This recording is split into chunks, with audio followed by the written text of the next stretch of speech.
What's going on, guys? It's Chandler here with Chandler. Come back to you guys with another video, and today we're going to give an update on what has happened to my Holosun 507C. Let's check it out.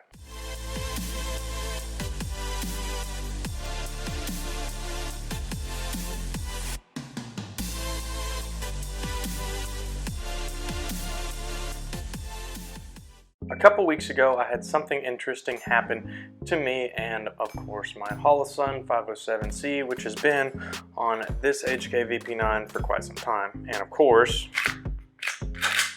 we are clear. What happened was, I was doing some dry firing at night, as we all should do, and I noticed something. Every time I would pull the trigger to dry fire the pistol, what would happen is it would turn my dot off.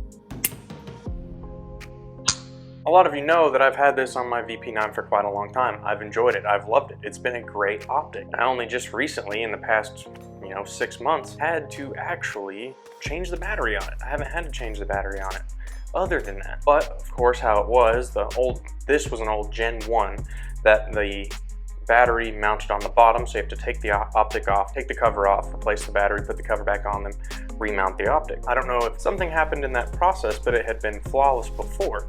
Now, I had read up on maybe some leads being bent from over tightening the battery cap or things of that nature. So I looked into that and the leads looked fine. So I contacted Holosun about this, and as you can see, what they replaced it with was the 507C X2.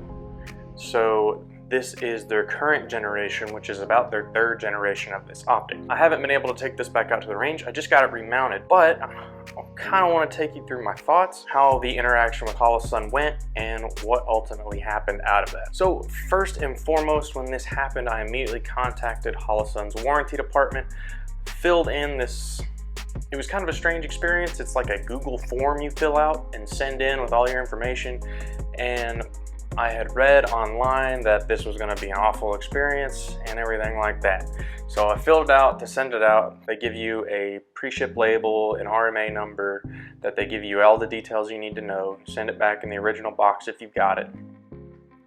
And then what ended up happening was, once it's sent back, took a few days. Once it got there, they confirmed with me that they had received it and they were going to look into the problem. They had it for, about maybe a week or two. I don't recall exactly. I guess they looked into it and I got a notification that it was on its way back.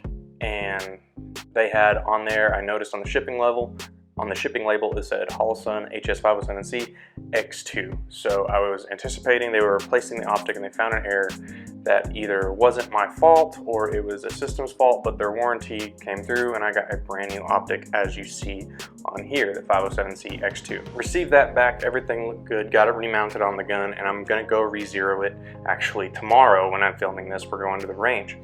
But that kind of gives you a little hesitation. Now, this VP9 isn't in my carry rotation much anymore. However, it kind of makes you wonder about that scenario, about, Holosun optics and everything like that. Now, we aren't afraid to say here on the channel, we are huge fans of Holosun optics. I think all of us have had or still do have a Holosun optic in our kit. In all our testing and all our research, Holosun is a very proven optic at this point in time.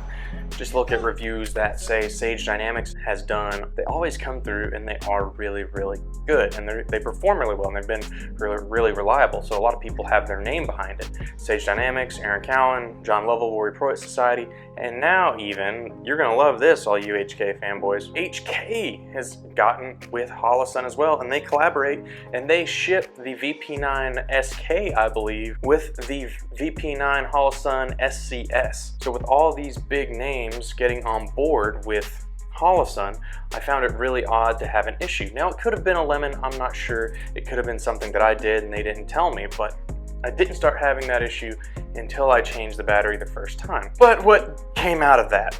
So, of course, we have the new optic. I mean, we're gonna test it and anything anyway. Still have to have something on this gun, but at the same time, I also bought another optic that I'm going to start testing, and actually a lot of us on the channel did, because we saw it and had a chance to experience it and we all loved it. So now we're kind of stuck with it, and there was a really good sale going on. But that is the Trijicon SRO. And this, of course, is on a Shadow Systems MR920 that I haven't went over with the channel, but that will be to come. I'm going to shoot this tomorrow and get it zeroed as well. But that is the new optic that I am going to be evaluating and going through. And yes, I know it's an SRO, it's not an RMR. It's not going to be as battle tested. However, I have read and see a lot of people having success with this optic as a carry optic and as a battle belt optic, not just for competitive shooting. Trijicon does say it is not as durable as the RMR. I mean, look at it, it's not supposed to be. But a lot of what came out of this situation is the bobble that this had made me look into this. Now, back originally when Holosun was first coming out and the original 507C that I bought, it actually cost me under $200 at that point in time. Now, just about any Holosun you're looking at, besides the like 407C, 407K series, you can still get those on really good deals under $200. But the Holosun, 507C, 508T, the 509 as well, I mean, those are starting to climb into 300s and upper 300s to where for only a few more bucks, you're in RMR and SRO territory. Because you can find really good sales the majority of time of the year where you can get an RMR under $450, and this SRO to my house was just under $500. Saying that because what has happened with Holosun, as more people have got behind their name, they've been able to raise their prices.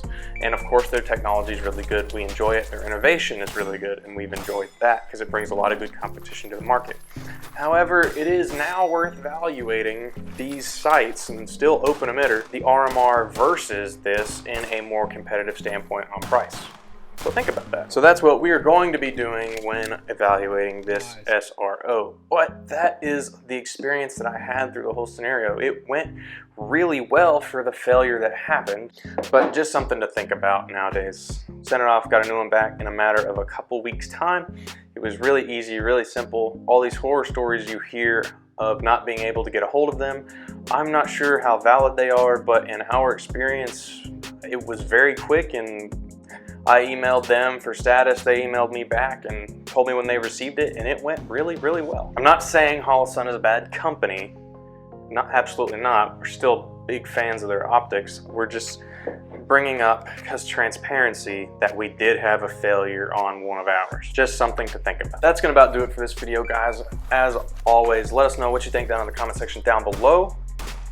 Let us know if you've had any bad experiences with Holosun in the past. I know the comment section is going to be full of people hating on it, loving on it, defending it, attacking it. That's just going to happen, but we want to know your experience. So let us know what you think down in the comment section down below.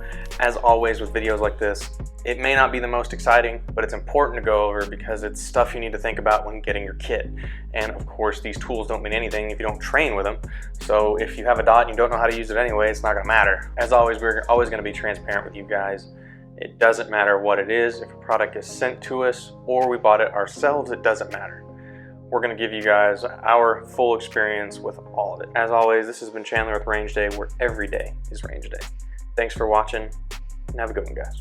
Very freedomistic number, 1776 on the time. Whoa! Yeah, that reload. I'll take that. That reload was smooth. You disarmed him. I tried to save his life.